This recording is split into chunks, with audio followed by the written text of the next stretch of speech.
favorite person in Scripture for a whole lot of reasons, and the need that we all have to be restored. We had planned to record and post a new sermon in our Acts series, but we got a few inches of snow and nobody can make it in to the building to record the message. So we're playing this message again, as it's one of my favorite messages to preach, and I pray that it is a blessing to you. And on this 24th of December, we wish you a happy Hanukkah and a Merry Christmas, and I pray that your time with your family is meaningful and hopeful, and that you celebrate well.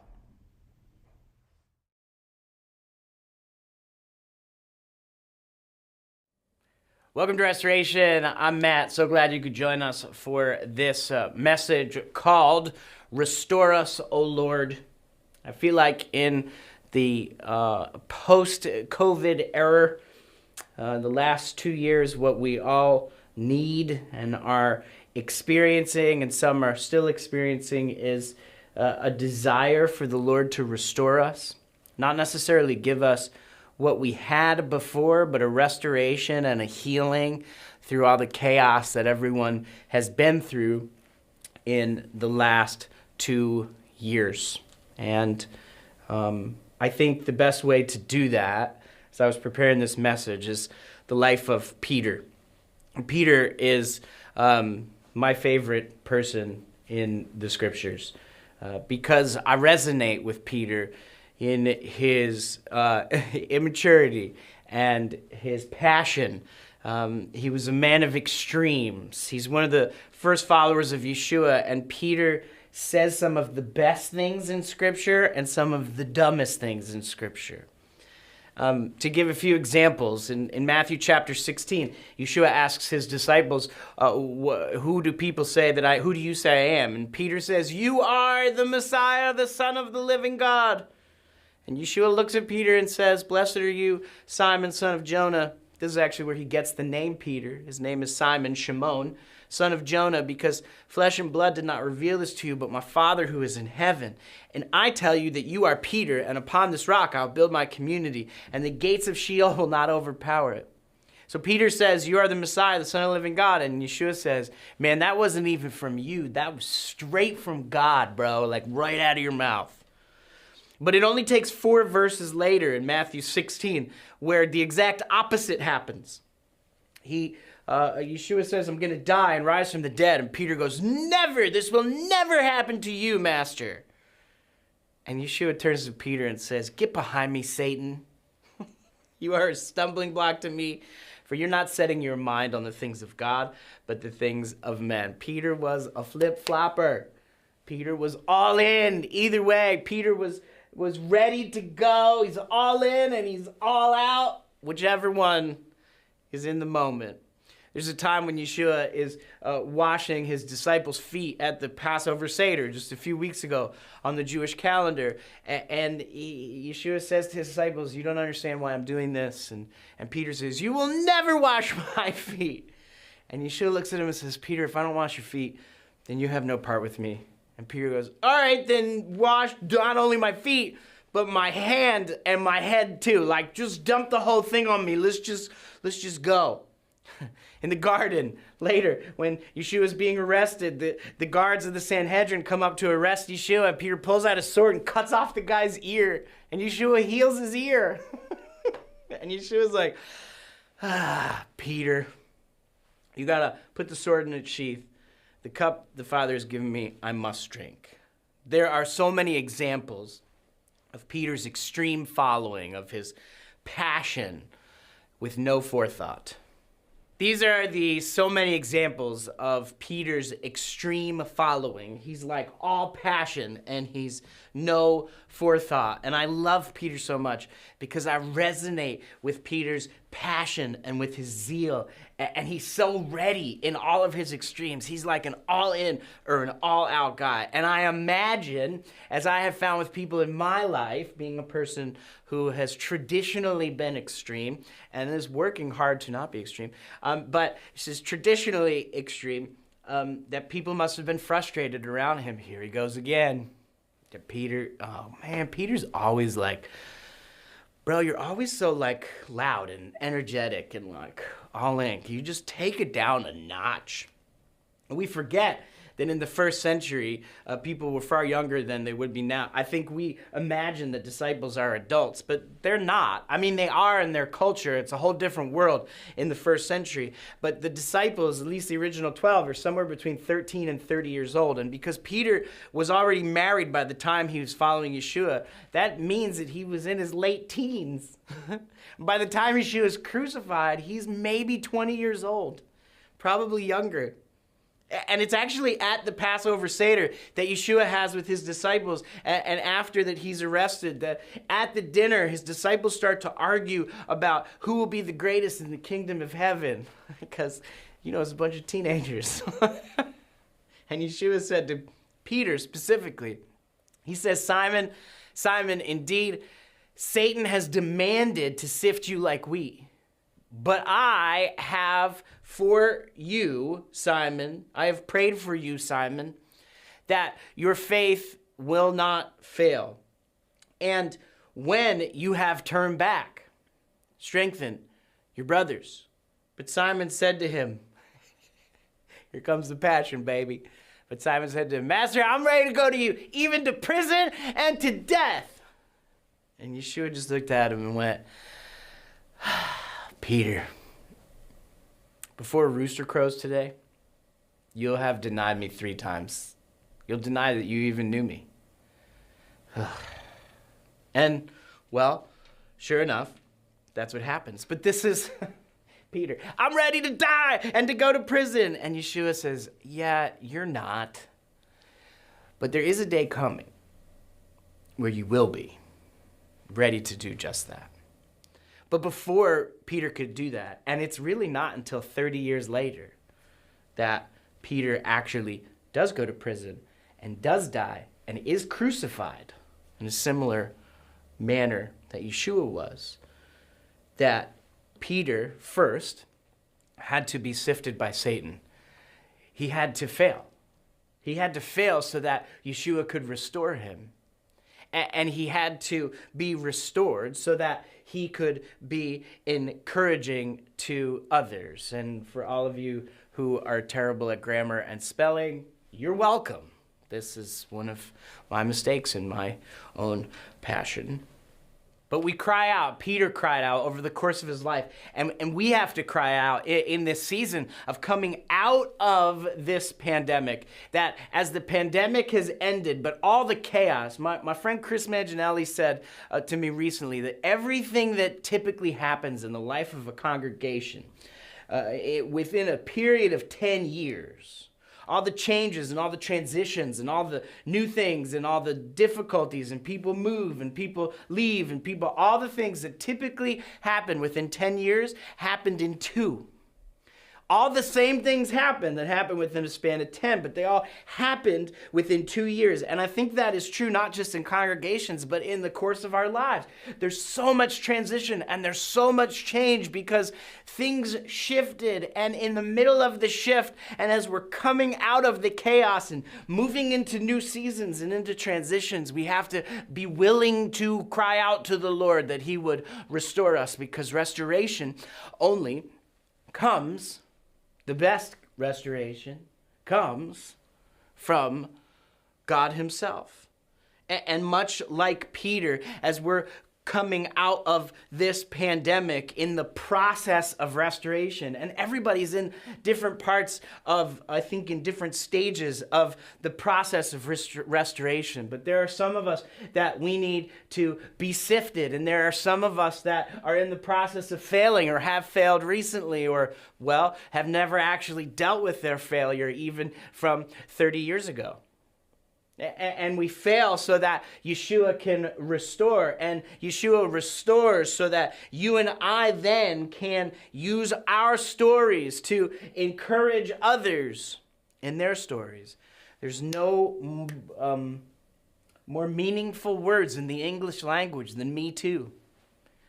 The idea that people are struggling and find someone who shares in their struggle is even close, similar to the same struggle. That when we share things with people and they go, oh man, me too.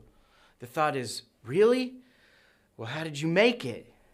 It's the heart that God has put in us to cry out for restoration, that we would cry out for ourselves and for our marriages and for our children and for our families, that the Lord would restore us to what He designed us to be. And many of us have experienced this process and parts of this process more than once in our lives. And some of us are experiencing different parts of this process of restoration now. And if we're not, we will face these steps again in the course of our lives. And some of you who are watching need restoration this morning, because we're all in need of restoration coming out of this pandemic. Listen, my personal life mission that I kind of wrote, mission statement I wrote for myself a few years back, is to show people the faithfulness of God through joy. I call myself the happy rabbi. I talked to my brother recently, who's a rabbi in Chicago, and he said it's kind of funny that when you first started calling yourself the happy rabbi, because I was like, he's not that happy. And, well, I am. I think it's my design. It's in my name. My name, Matthew Asher, means God's gift of happiness. But over the course of my life, since I was a kid, and I've talked about this in other sermon series and other messages, that I'm in a process right now of learning sadness and grief because I've avoided it for most of my life. In fact, almost 30 years. And I'm not good at grief and sadness and mourning. And the Lord has given me plenty of opportunity currently, as I find myself in some of the most difficult things that I've faced in my life. He's given me opportunity to learn sadness and grief. And what I've been learning over the course of being in counseling for the last 3 years is that real joy comes when God is faithful, when it feels like everything is falling apart, and He comes in and restores. And He comes in and performs miracles. And He comes in and changes everything and doesn't leave us in any part of the process. Now, Peter was witness of the life and the teachings, the death, the resurrection, and the ascension of Yeshua. And in some ways, which I'm going to show you in a minute, Peter was actually a participant in putting Yeshua to death. And Yeshua knew he would be, and He told him that he would be. And Yeshua loved Peter's zeal, and it's why He gave him the name Peter. His name is Simon. If we were reading Peter's letters now, we would have to say Simon says. But Yeshua gave him the name Peter, which means rock, because that's what he would become. But part of the story in the scripture is that he wasn't. Even when Yeshua gave him the name, he was still a flip-flopper. He was still living in his extremes. And I want to show you today that there are 3 events for Peter which happened in the days that we're currently on in the Jewish calendar, the days of Omer, the 50 days that we count between Passover and Shavuot. 3 events that shape Peter's life and make him the rock that Yeshua named him to be, and helps him to be an encouragement to his brothers, even thousands of years later, as he continues to encourage us. The first event we'll talk about, of course, is Peter's denial of Yeshua, which is in Luke 22. And while Yeshua was being taken to his trial, Peter, he prophesied that Peter would deny him 3 times, and that's exactly what happens. This is the part of the process for Peter, Luke 22, where he is being sifted and where he fails. By the way, today, as you watch this message on May 14th, is the 28th day of Omer, and we don't we know that what happens with Peter's denial happens right as the Passover is about to begin before Yeshua dies. So it's 29 days ago on the Jewish calendar. The second event we're going to talk about is when Yeshua restores Peter, and he restores Peter in John chapter 21, and he shows up resurrected during these days of Omer. Now, we don't know exactly what day that Yeshua shows up to Peter in John chapter 21, but we do know that it's before Yeshua ascends into heaven on the 40th day. So it's around these days that we are currently in that Yeshua appeared to Peter resurrected, as he appeared to his disciples resurrected for the first 40 days of Omer, and then ascends into heaven, which we're going to talk about the ascension in next week's message. The third event we're talking about is Peter encouraging his brothers, specifically through the letter that he writes called 1 Peter. There are 30 years between the second event and the third. There are 30 years, just about 30 years, between the second and the third event. There's days between the first and the second. Peter denies Yeshua. Yeshua dies, is crucified, rises from the dead, appears resurrected within this period of 40 days, and shows up to Peter and restores him so that he could be an encouragement to his brothers. And he is an encouragement to his brothers as he preaches over 30 years. But the writing of the letter of 1 Peter, which happens somewhere between 62 and 64, which means Peter the crucifixion and the resurrection are in 33. So somewhere 62, between 64, the Nero is the emperor, and he's killing all of the followers of Yeshua, and specifically Jewish followers of Yeshua. And Peter writes the letter of 1 Peter to Jewish disciples of Yeshua all over the Roman Empire who are being killed. And you remember, it's what Yeshua said, when you've turned back, you're going to deny me 3 times. But when you turn back, strengthen your brothers. And it's sometime after writing this letter that Peter himself is killed because of following Yeshua. And by the way, people don't die for things they make up. It was real for Peter. He saw it all, and he gave his life for it. In fact, according to tradition, church tradition, he was imprisoned in Rome, and then he was crucified. Some say he was crucified up down, but we know for sure that he was, at least according to church tradition, put in prison and then crucified. And actually, in 2019, when my little brother got married in Italy, we had a chance to see the prison that Peter was kept in. It was the VIP prison, and it's probably, and oldest tradition says, that Peter was kept in this prison before he was crucified. Remember, Peter said, "I will go to prison and I will die with you." And Yeshua's like, "No, not yet." It takes about 30 years for it to actually happen. And he does that. But it's the long game, it's the process, and it's the process that we find ourselves in coming out of a pandemic, that what many of us need is to be sifted. Some of you are being sifted right now. Some of us are in the process of failing or feeling like we failed or not dealing with our failures, and Yeshua wants to restore you from those failures so that you can encourage others with your story and with what Yeshua has done in your life. It's the sifting and failing that then leads us to be restored and to be an encouragement. So the sifting and the failing makes us people who are restoring and encouraging. As we often say at Restoration, we believe one of our core values is every setback is a chance to come back. So we look at the first event, the denial of Yeshua, and this is the way it goes. They seized Yeshua and led him away and brought him into the house of the high priest, but Peter was following at a distance. Now, they had lit a fire in the center of the courtyard and sat down together, and Peter was sitting among them, and a servant girl saw him sitting at the fire, and she looked straight at him and said, "This one was with him too." But he denied it, saying, "Woman, I don't know him." A little later, another saw him and said, "You too are one of them." But Peter said, "I am not."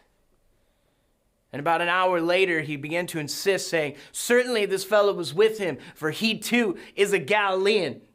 And Peter said, "I do not know what you're talking about." And immediately, while he was still speaking,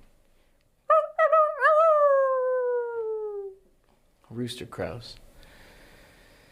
And Luke, more than the other Gospels, puts in this line, "And the Lord turned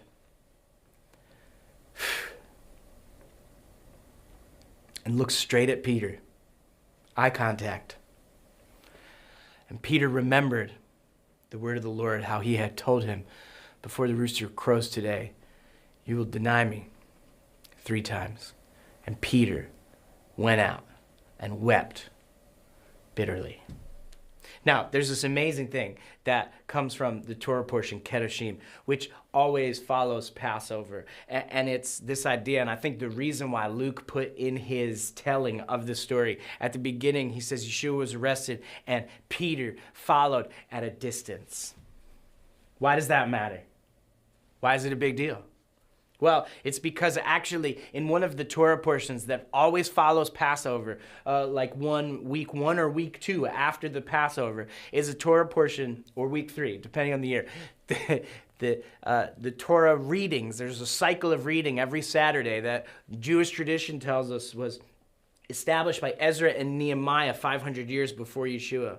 And they're the readings every Saturday in the synagogue. And Kedoshim is always after Passover and includes Leviticus 19 and verse 16. And it's just the Torah portion just 2 weeks ago on the Jewish calendar. And we know that the disciples knew the Torah portions, and part of the reason why Peter is weeping is because he knows the specific commandment from the Torah that he broke. And Luke points it out by saying Peter followed at a distance. It's in Leviticus 19:16. It says, "You're not to go up and down as a tallbearer among your people. You're not to endanger the life of your neighbor." Okay, well, that doesn't sound like Pete following at a distance, but if you look in Jewish translations like the Complete Jewish Bible, it says, "And don't stand idly by while your neighbor's life is at stake." Or more specifically, the JPS, which is clear in the Hebrew, it actually says the commandment is, "Do not stand idly by while your neighbor's blood is shed. I am Adonai." And that's exactly what Peter does. When Peter followed at a distance, and in his denial, he becomes a participant of Yeshua's death because he stood idly by while his best friend's blood was shed. He stood idly by while his friend neighbor was being beaten for things he didn't do. He stood idly by and had to deal with the shame of what Yeshua told him it would even happen. Yeshua said, "You're going to deny me. I'm ready to die for you and go to prison." I know. Listen to me, Peter. I love your passion, buddy. That's not going to be right now. First, you're going to deny me. You're going to follow at a distance. You're going to stand by while my blood is being shed. And I got to think about how much this bothers Peter when he goes out and he weeps, because he knows, not only does he know what he did, but he also knows in synagogue it's going to be read, and the shame that he feels for standing by while his neighbor's blood was shed, that the man he had spent the last 3.5 years with, who he believed was the Messiah, he's the first one to say, "You're the Messiah, the Son of the living God." That in all of that, he just stood there. And that brings us to the second event. And the second event is the restoration. And what happens after Peter weeps is he does what anyone would do. He goes fishing.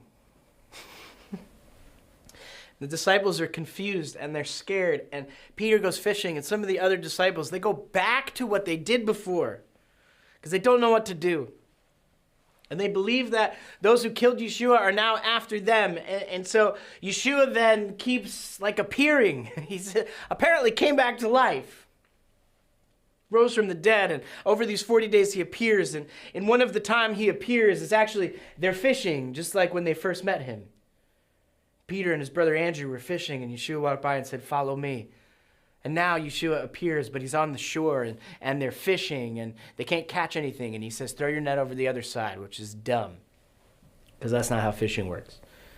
You don't catch stuff on the other side of your boat, especially a little tiny boat like they had in the first century.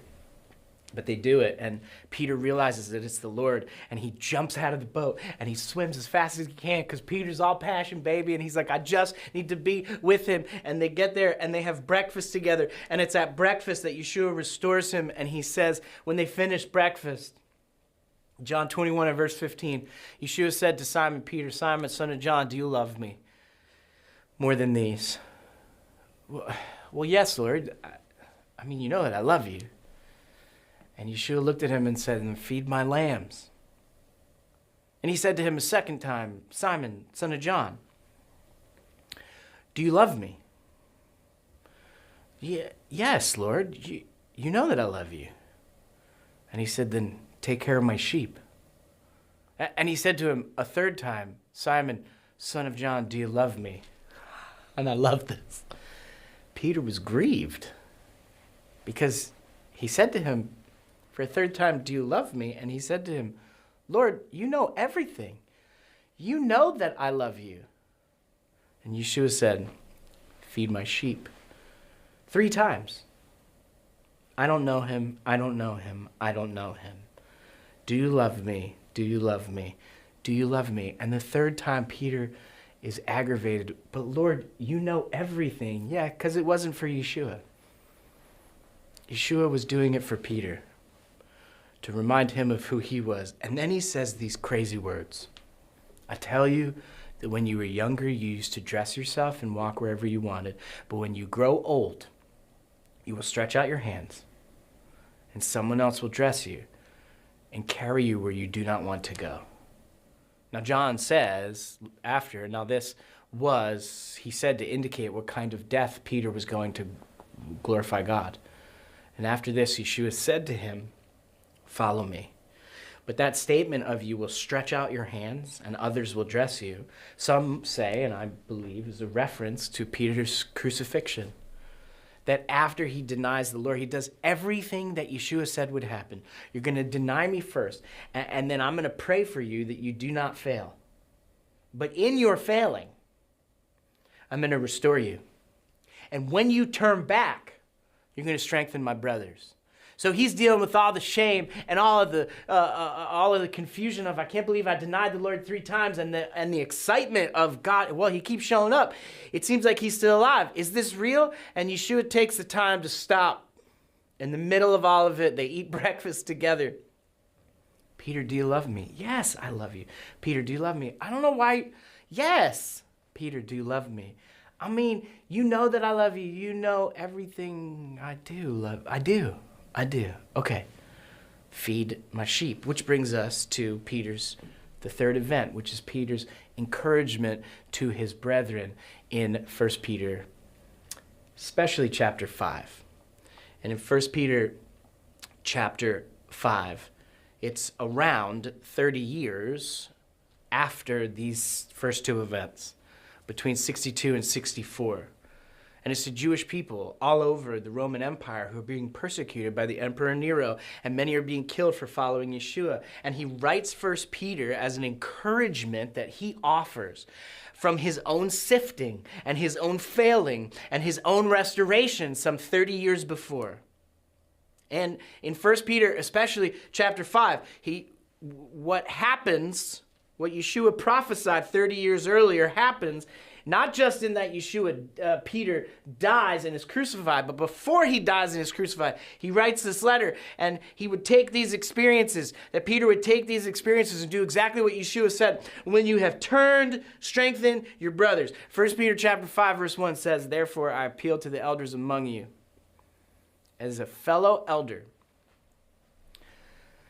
and witness of Messiah's suffering, and a partaker also of the glory about to be revealed. But part of what Peter is saying here is, guys, I'm not just a witness. I participated. I was there. And what are we supposed to do when we were there? What are we supposed to do when everything is falling apart? What are we supposed to do when we need God to restore us? And Peter says in verse 6 of 1 Peter chapter 5, humble yourselves under the mighty hand of God, so that he may lift you up at the appropriate time. Cast all your worries on him, for he cares for you. Stay alert. Watch out. Your adversary, the devil, prowls around like a roaring lion, searching for someone to devour, but stand firm against him, firm in your faith, knowing that the same kinds of sufferings are being laid upon your brothers and sisters all throughout the world. And after you have suffered a little while, and after, I love the words and after, after you have suffered a little while, the God of all grace, who has called you into his eternal glory in Messiah, will himself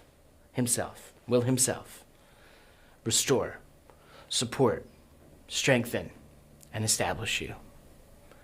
Peter is saying this from very real experience as a participant and denier of Yeshua, but one who was restored by Yeshua just a few days later, maybe a few weeks later.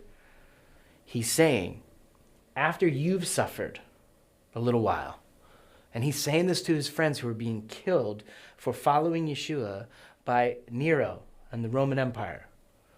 After you've suffered a little while, it happened to me, guys. He showed up himself, and he restored me, and he supported me, and he strengthened me, and he established me. And Peter had no doubt in his mind that Yeshua would do that for his friends, and I have no doubt in my mind that Yeshua is doing that for me, and I have no doubt in my mind that Yeshua is doing that for you. That as we come out of the chaos of all of these things, that Yeshua is doing a work to restore us and to make us whole, and we cry out to him to restore us. Peter was sifted by Satan. He had to fail so Yeshua could restore, so that he could be, misspelled, encouraging to others. Here's what you need. This is what we need. Some of us are being sifted. Some of us are in the process of failing, or, like I've been doing for the last 3 years, working with the things that I did 30 years ago.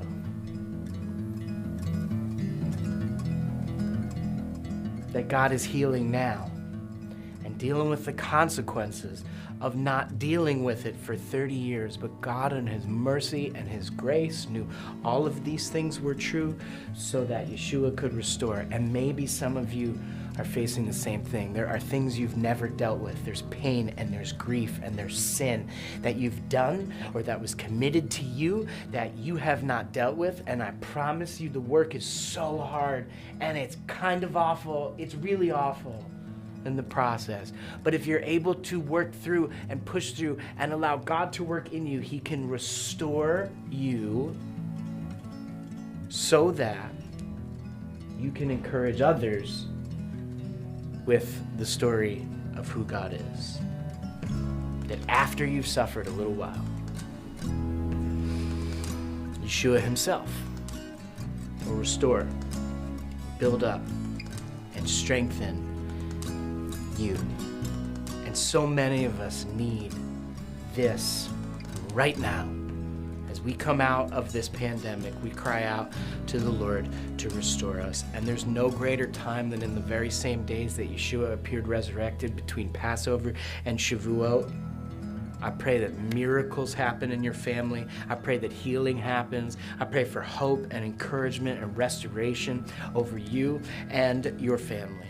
And I'm going to pray the words of the scripture over you in a way that it was written like a letter, not with verses, but to pray this prayer over you. I pray that you humble yourself under the mighty hand of God so that he may lift you up at the appropriate time. I pray you cast your worries on Yeshua because he cares for you. I pray you stay alert and watch out, because your adversary, the devil, prowls around like a roaring lion looking for someone to devour. And I pray that you are able to stand firm against him, firm in your faith, knowing that the same kinds of sufferings are being laid upon your brothers and sisters all throughout the world. And I pray that after you've suffered a little while, that the God of all grace, who has called you into his eternal glory in Messiah, will himself restore, support, strengthen, and establish you. And I pray these things in the name of Yeshua, who answers when we call and hears our prayers. In the name of Yeshua. Amen. I love you guys. See you next week.